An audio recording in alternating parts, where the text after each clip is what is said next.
Last night I went to bed wearing my winter pajamas, my robe, underneath flannel sheets, 2 quilts, and with a warm body next to me, and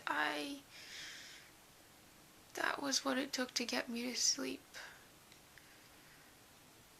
I think it's a little bit silly to have to wear my robe to bed, but this is proof that I get cold so easily. Because the last thing I remember was that I was like super awake, and then I put my robe on and I was just out. So apparently I have to be warm, extra warm to go to sleep. Good morning. Well, this is fun. Andrew has an interview, and I'm hanging out in the car because after this we're gonna go to lunch with his mom.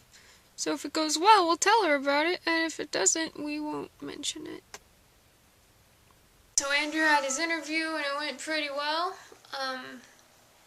And then we had lunch with his mom, and then ran errands that we didn't want to run with his mom, and went over to his grandmother's and great aunt's house and visited them for a while. And they gave us a comforter, so we have a 3rd layer on our bed. And Andrew's mom asked me to make her a hat, so I'm gonna do that. And she gave me like 2 coats, and then she kind of hinted that before she goes on vacation in the next week, I should make her a purse. I don't know if I have time for that. I don't know how picky she wants to be about her purse. I stayed later at work than I was scheduled for to help finish tidying up the store a bit for closing. It's weird, but I'm kind of learning about myself by hearing how my coworkers view me, because sometimes they tell me it's interesting. It's cool. And I'm also learning about how I handle situations by having rude customers. So that was fun. And then I get to open tomorrow. And this is slightly worse than the last time I had to close and then open, because we open at 9 tomorrow instead of 10. Which means I have to get up earlier.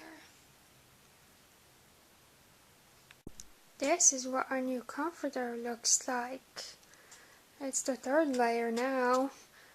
And it is time for a bedtime story. Alright, we're on chapter 8. The zombies are wandering around a dungeon trying to find the magic resistance, and they've kind of been kidnapped again. The bag was yanked roughly from my head, and my octopus retinas were immediately dazzled by a spotlight. I was sitting hunched forward with my arms tied behind a backrest and my ankles bound to chair legs. Even had it been a decent size, the chair was too hard to come within earshot of comfortable. But it seemed to have been sized for a schoolboy. That fit because there was an intensity in the room that evoked a meeting with the headmaster. "Mr. Wonderful?" I hazarded. Even though I couldn't smell the usual pungent mix of metal and sweat-drenched silk that usually marked his presence. "Who are you?" They were speaking through a voice-disguising spell. Their words sounded like a baritone singer with a sore throat was speaking them into a metal drum at the bottom of a well.